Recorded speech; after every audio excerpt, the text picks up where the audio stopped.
Morning, everybody. This next video is going to be on working a young pup, Blaze, on his first water trails. We're using tiered training and self-discovery so he learns how to work with varying degrees of water on his own without our assistance. We really want this self-discovery thing to go from beginning to end if at all possible, but this is one of the few times Mr. Murphy came to visit us.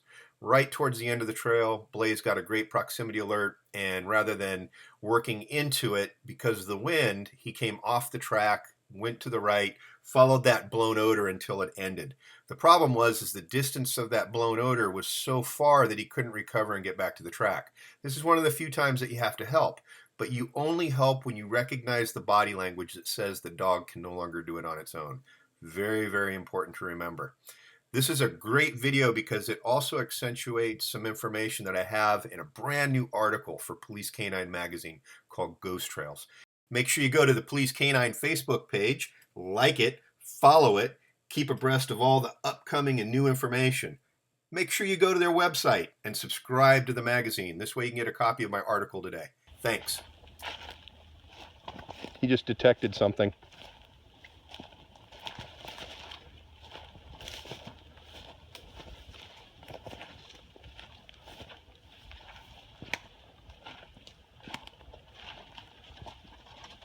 Okay, I think he's on it now.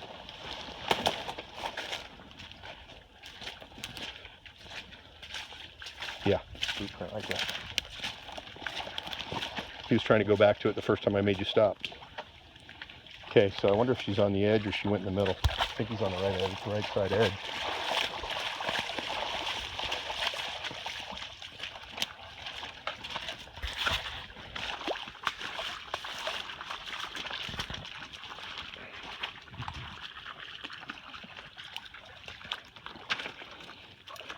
Just drop it. There you go.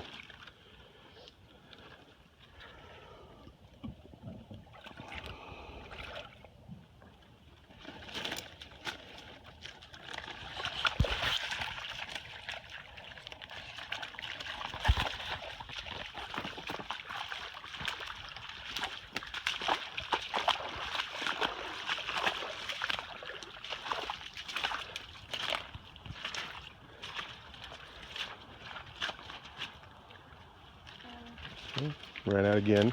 So he's working the fringe right here. So she probably didn't cut through here. More than likely she went over here and she's through a deeper part of the water. He's just not picking it up. Oh, what's that? He just detected something.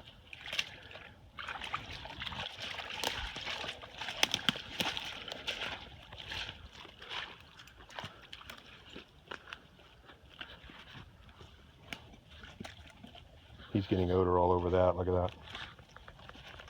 So she went right through the middle of that, maybe.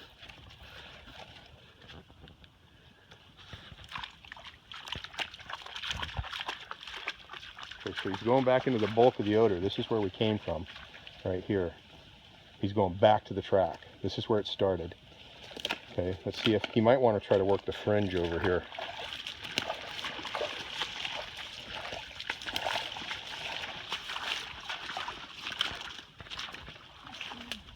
Right there. Got some good deers he just went across too.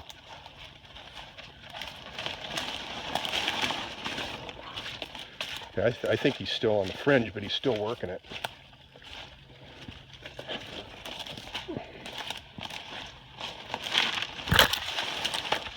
Yeah, he just air scented her too. You see that?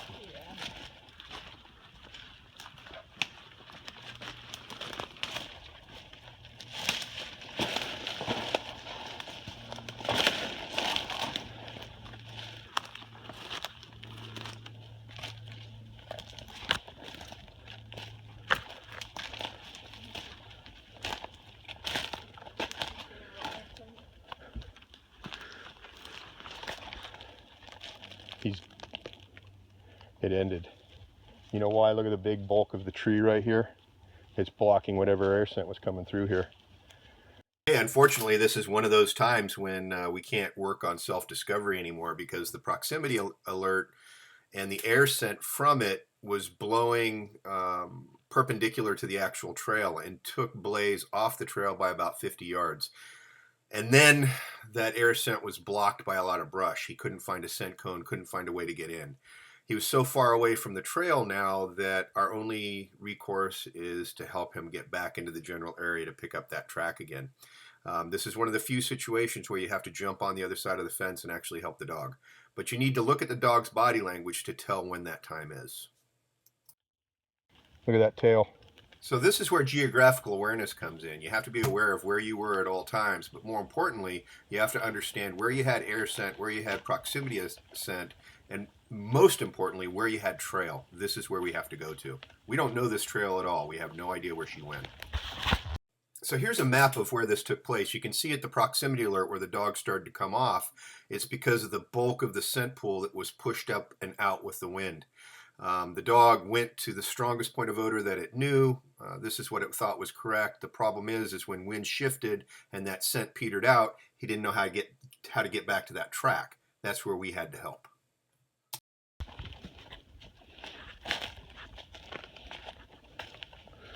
So you think he was chasing scent over here? I think it was Tracks up here. right in here. I mean, you could definitely tell that he lost whatever he had. There was a good air scent over here. Okay.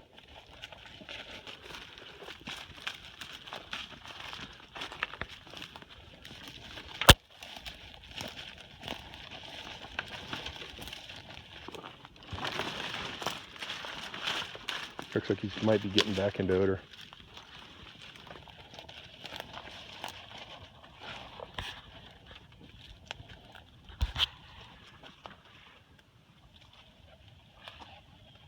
Yep, right there.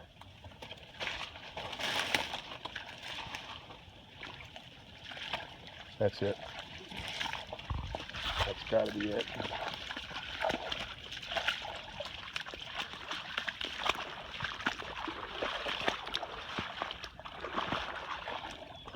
Yeah, look at the crushed vegetation right here.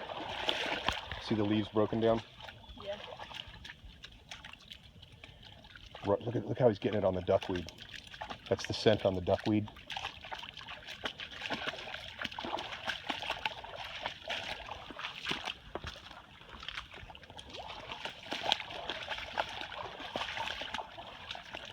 Look at that. Yeah, she hit that with her leg. See if that's enough to get him across.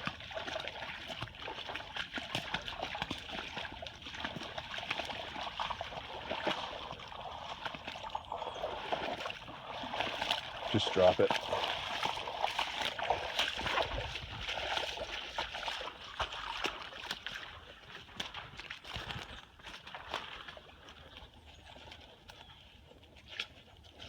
You see a footprint. Contact odor though right there. Look at that. The tail. Yeah, you're close. That's why you got your proximity alert over there too.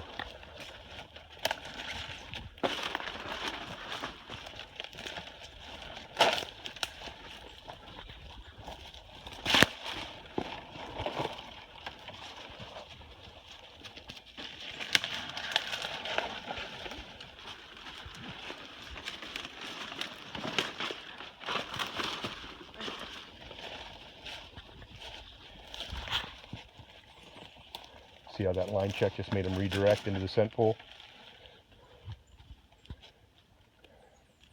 He was headed straight in on the track, but because I locked him up by stepping on the leash, now he's working the pool and he's following the blown odor.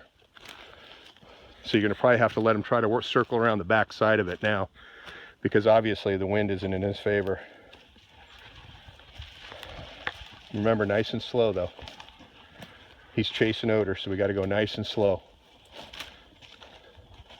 He might work into it here. Yeah, he did. He's got it. Got the cone. Yay!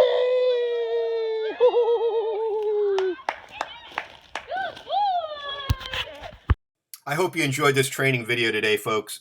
I thoroughly enjoy making them. More importantly, I love working the dogs every single day. If you like what we do, if you like how we train, if you think this philosophy and what we do makes sense, make sure you check out my brand new book, The Tao of Trailing. It's available at our website, gacanine.com.